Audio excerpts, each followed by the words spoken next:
Você provavelmente conhece a poderosa história criada por Carpenter, sobre a luta de classes, sobre como tudo ao nosso redor é usado para nos deixar complacentes, sobre como somos hipnotizados para amar o dinheiro, obedecer, reproduzir, trabalhar e, mais importante, dormir enquanto eles vivem.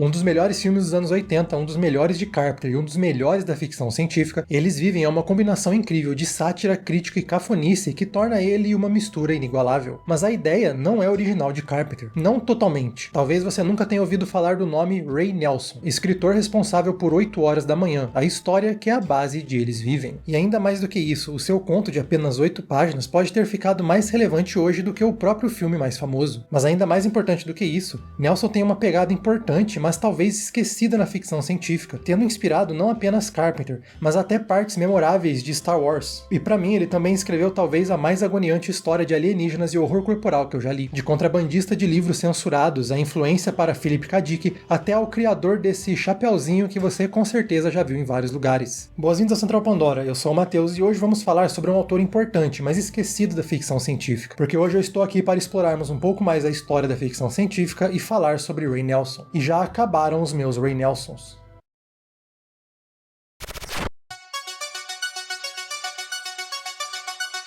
Randall Faraday Nelson, conhecido mais como Ray Nelson, foi um conhecido cartunista e desenhista das revistas de ficção científica. Parte da geração Beat, ora chamada de Beatnik, Nelson era amigo de outros nomes importantes desse movimento, como também lendário William Burroughs, discutivelmente a semente original do cyberpunk. Apaixonado pela ficção científica desde os 8 anos de idade, Nelson era amigo de infância de Philip K. Dick, um dos mais importantes escritores do gênero. Nelson até afirma que as 2 únicas vezes que Philip experimentou LSD, foi ele quem ofereceu, e quem conhece as escritas do Philip K. Dick sabe o quanto essas experiências tiveram impacto na sua escrita. Os dois até mesmo escreveriam juntos o romance de invasão alien The Ganymede Takeover, mostrando uma invasão alienígena e a consequente revolução humana para se livrar de seus governantes, antecipando temas que seriam explorados anos depois no influente V, que se inspirou não apenas nessa sua história. Enquanto cartunista, Nelson sempre foi cercado por pessoas muito criativas da ficção científica, e obviamente isso influenciou ele a uma hora começar a escrever seus próprios contos. Com várias histórias publicadas nas saudosas revistas Sci-Fi, nenhuma se tornou tão importante quanto 8 Horas da Manhã, inspiração principal para Eles Vivem. Em apenas pouco mais de 6 páginas, Nelson escreveu uma história provocativa sobre seres que estão entre nós, invasores silenciosos que nos mantêm sob o seu comando, enquanto eles aproveitam tudo o que há de melhor no nosso mundo, enquanto nós ficamos com as migalhas. Na história acompanhamos Jorge Nada, que após participar de uma apresentação de um hipnotizador, tem um efeito colateral de começar a ver criaturas cheias de olhos e pele escamosa se passando por humanos. E aos poucos ele começa a ver as mensagens escondidas na TV, no rádio, nas propagandas e nos outdoors, com os aliens repetindo constantemente: somos seus amigos, somos seus amigos, somos seus amigos. Infelizmente, com a incapacidade das pessoas de interpretarem figura de linguagem e irem sempre para o literal, 8 Horas da Manhã, e até Eles Vivem, foram adotados como provas de que existe uma teoria da conspiração escondida, na melhor das hipóteses. Na pior das hipóteses, eles são infelizmente usados em propagandas antissemitas. Mas a verdade é que tanto Nelson quanto Carpenter tentaram falar sobre humanos e nada mais do que humanos. O normal, o que vemos todos os dias, e que basta um olhar com um pouco mais de atenção para notarmos que tudo no mundo é desenhado para nos controlar, enquanto enriquece uma minoria. No conto, os aliens não são chamados de invasores, de criaturas, de monstros, eles são chamados de os fascinadores, porque eles fascinam os humanos com as suas mentiras. Não é agressivo, nós nos tornamos complacentes pelas telas e páginas, sempre tentando nos vender algo, sempre tentando empurrar alguma coisa para consumirmos. No conto, os aliens nos controlam com mensagens como: trabalhe 8 horas, divirta-se 8 horas, durma 8 horas. Case e se reproduza. Todos nós temos as mesmas 24 horas. Trabalhe melhor. Ok, essa última não tá no conto.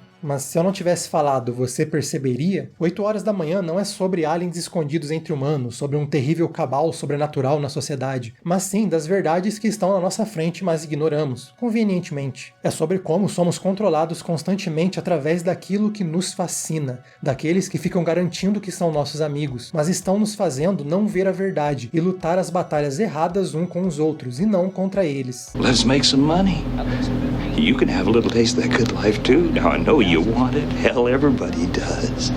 Em uma era em que o que mais temos são os coaches de riqueza e vários influenciadores fascinantes, onde não é mais nem preciso esconder as suas mensagens de controle, o conto de Nelson é extremamente atual e ainda provocativo. Parece que mais do que nunca, o mundo está cheio de fascinadores. Um detalhe fantástico do conto é que os fascinadores têm um grande poder de controle e ilusão, mas que começa a falhar caso eles demonstram sinais de medo. Sim, a partir do momento que eles passam a temer a gente, o seu sistema começa a quebrar, as suas ilusões começam a falhar, a mão invisível começa a parar de fazer sentido. É por isso que eles estão sempre repetindo: trabalhe, consuma, durma, se reproduza, obedeça. E parte genial da escrita de Nelson no conto, que não foi adaptado para o filme, nem mesmo para o quadrinho que ele corroteirizou, é que durante toda a história é objetivamente impossível dizer que Jorge Nada realmente está vendo alienígenas de verdade, ou que ele talvez tenha simplesmente pirado, desafiando assim o julgamento do leitor sobre o personagem, e talvez até sobre ele mesmo, sobre ideias que talvez ele considere loucura na vida real, mas que talvez possa fazer sentido. Longe de ser um autor prolífico, Nelson é um dos mais impactantes, mesmo com poucas páginas. E agora temos a oportunidade de ter esse conto e mais alguns outros que eu vou comentar em breve, chegando no Brasil pela primeira vez, graças a Diário Macabro. Com uma campanha de financiamento coletivo, a Diário Macabro está trazendo para o Brasil alguns dos contos de Nelson no livro Eles Vivem, que conta com 8 horas da manhã e mais 4 de suas histórias. Não é a primeira vez que eu falo da Diário Macabro aqui no canal.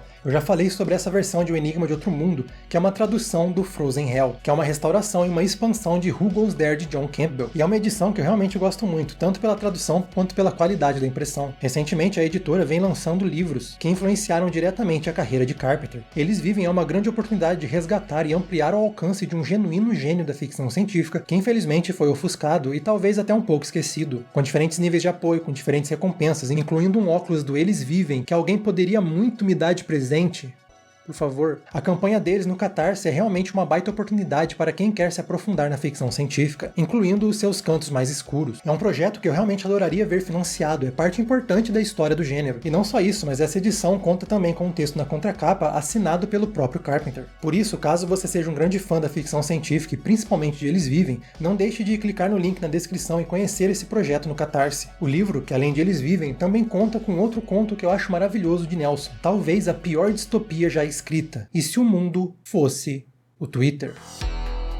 Ok, claro, é um pouco de exagero e simplificação, mas Desligue o Céu é um instigante futuro que mostra uma sociedade pós-escassez, pós-capitalista, em que todo mundo vive perdido em seu próprio mundinho, na sua própria bolha, propagando suas ideias e seus pensamentos, mas sem realmente tentar fazer algo de valor. O curioso é que ele é quase um cyberpunk quando o gênero não tinha nem começado a engatinhar. Estávamos nas primeiras fases do proto-cyberpunk, no entanto ainda trazendo a esperança da era de ouro econômica dos anos 50, sem a revolta e o pessimismo que depois seria muito importante para moldar esse subgênero dos anos 70 e 80. Sendo assim, é um cyberpunk sem muito a visão punk, mas sim a visão beat. Talvez o primeiro e único cyber hip da história. Em Desligue o Céu, o mundo tem o céu controlado e sempre iluminado, apenas nos túneis dos metrôs de hipervelocidade transoceânicos que as pessoas podem ter contato com a escuridão total. Nesse mundo onde não existe mais necessidade, toda a produção da humanidade é controlada por robôs e por isso seres humanos são completamente livres, acompanhamos Abelard Rosenberg, um anarco-comunista pacifista que fica para todo lado entregando seus panfletos de propaganda, em festas boêmias falando para os outros da importância de abolir o governo. E com isso, na história, vemos diferentes personagens, como o poeta conservador que fala mal de todo mundo que usa drogas, enquanto enche a cara com bebida e nicotina, o pequeno irmão, o anarquista revolucionário, que carrega uma bomba para onde vai, prometendo uma revolução violenta, e Reva, uma garota de programa, que é uma das últimas capitalistas desse mundo, e também o interesse romântico de Abelard. O legal dessa distopia é que ela usa esses personagens para criar um mundo bem instigante, porque com todo mundo vivendo confortavelmente nesse futuro, temos pessoas que ficam falando das suas filosofias, das suas revoluções e das suas ideologias, mas que no fim é tudo performático. Essas pessoas não acreditam de verdade naquilo que elas estão falando, elas não vão fazer aquilo que elas estão prometendo fazer. Mas sim, nenhuma delas tem personalidade de verdade, então elas usam ideias que repetem para elas todos os dias para criar as suas identidades. É uma constante competição de quem é o mais ideológico, quem tem a ideologia mais bonita, quem é o mais revoltado entre os revoltados revoltados, enquanto todo mundo vive acomodado sem realmente fazer nada de importante para o mundo. Nesse futuro, a arte não existe mais, temos apenas o cinema sensível, um conceito emprestado de Admirável Mundo Novo, em que os muitos filmes, como o famoso Os Presuntos das Nações Unidas, possuem frequências específicas para que as pessoas sintam o que o filme quer que elas sintam. A música, a arte, os filmes é tudo métrico, exato, bem definido, sistemático e preciso, ou seja, sem nenhuma humanidade, tudo praticamente feito por máquinas, a ponto que Abelard se surpreende com o fato dele conseguir sentir emoção genuína com uma arte verdadeiramente humana em um determinado ponto. Elas não sentem por si só, elas deixam as coisas que elas veem influenciarem elas diretamente. É um mundo tão acomodado que ele se tornou completamente alienado. Durante os horários de pico, você poderia ser esmagado contra outros passageiros, peito contra peito, costas com costas, tão apertado que não conseguiria se mover, tão perto que poderia inspecionar suas espinhas, a caspa em seus ombros, cheirar seu suor e ouvir suas respirações. No entanto, nunca dizer olá, nunca saber se eram casados ou solteiros, se tinham filhos e se estavam saudáveis, ficar tão perto de uma mulher como se estivesse no mais terno abraço de amor e ainda assim pensar no último jogo de futebol ou nos últimos filmes do cinema sensível. Então se separar e nunca mais vê-la. Ficar, talvez, esmagado de costas contra a única pessoa que tinha a peça que faltava no quebra-cabeça da sua vida